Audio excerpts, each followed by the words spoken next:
always made racing games, our last one being ATV Pure. That was an ATV off-road trick game.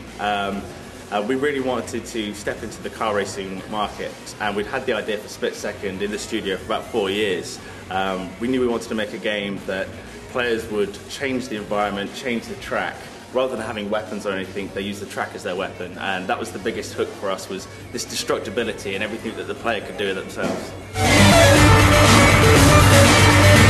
We tried to base the cars on real-world cars, but not too much because we knew we were going to smash them up. But the world of Split Second, it's set inside a reality TV show.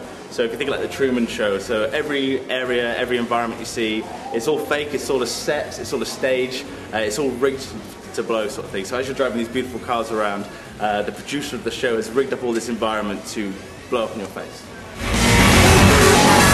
Because you have to be able to drive on some of the road left over, but we try to make sure that at every stretch of the road there is something for you to do, something for you to trigger, and there's lots of different ways to take out your opponents, and it's not all obvious, it's all hidden in the scenery, so you'll be driving along and then BOW! From nowhere it'll come and hit you in the head. So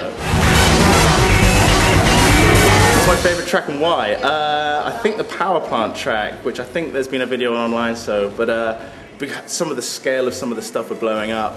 We have cooling towers, nuclear cooling towers that we drop on the player. You get to race in a storm drain, which is a bit like Terminator 2. So any of the bits of the game that remind me of my favourite films. So we try to look at like Michael Bay and Jerry Bruckheimer, so Bad Boys 2, Terminator, Ronin, any kind of vehicle movie where there's big explosions, bullets. You know, that's where our inspiration came from. So it's moments where you see those things that remind you of those films and you get that same rush, then that's the best bits.